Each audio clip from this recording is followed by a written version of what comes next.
Day in my life dito sa bansang Hungary. Kaya samahan nyo ako. Let's go. Bumangon na muna ako para pumunta ng kusina. Naalala ko wala nga pala akong ulam. Aba, kadilim. Wala pa yatang gising.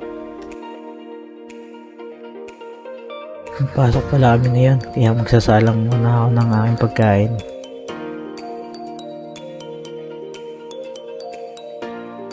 Sa mga nagsasabi na itlog lang po lagi inuulam dito, hindi naman. Minsan ibahin nyo din.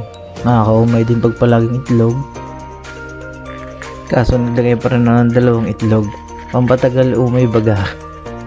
Aba, gising na si Pogi. Aba, gayak na. Tayo alis na. Sa parting area ko'y liligo na. Aba, mahirap na. Baka mangamoy. Ligong hinaw lang at kalamig Unat muna bago makipagsuntukan. Sabay suot ng jacket para hindi masugatan pag nagsungaba. Pisain muna mga kapogi bago umalis.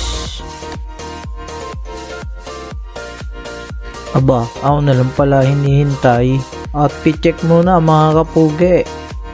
Tatakbo na palabas baka maiwanan kami ng inuupahan namin na tren.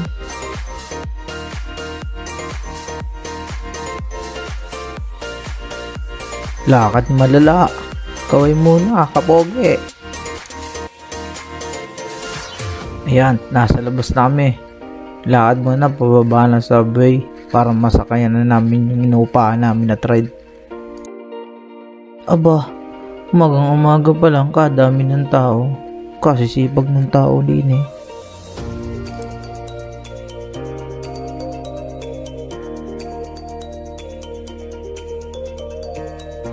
Ayan na. Outfit check muna. Titignan muna kung pogi. Aba, pwede na. Ayan na pala yung inuupahan namin na train. Katagal. Inip na Pasok na mga kapogi. Check ulit kung pogi na. Parang hindi naman. Dito lang makakita. Sa daming upuan. Gusto lagi mga nakatayo. Kabilis ng biyahe.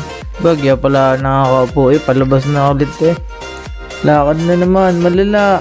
Kagaling ng mga terminal dito. Parang airport Aba, andyan na yung bus. Bilis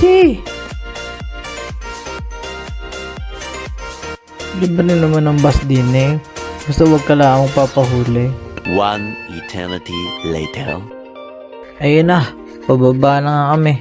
Andito na kami malapit sa pinapasukan naming trabaho.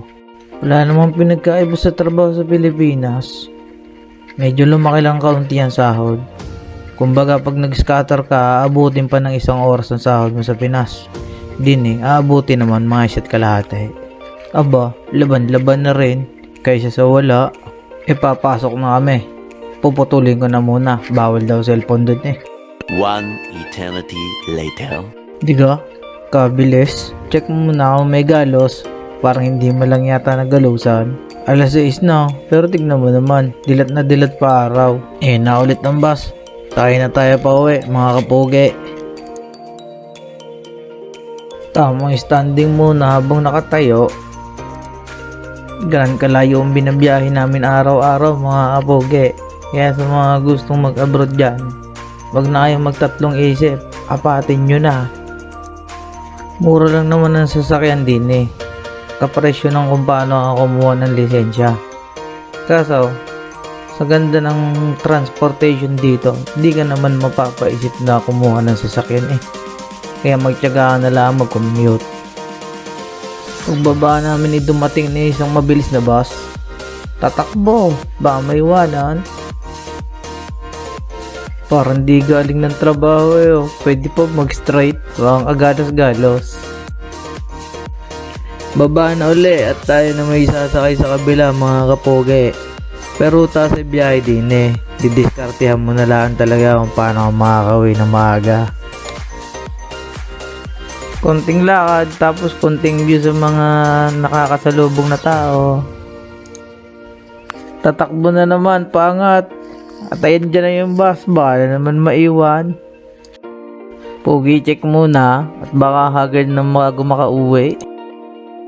Kaya na nga mga kapugi. Malapit na kami sa accommodation. Hanggang dito na lang. Maraming salamat sa panunood.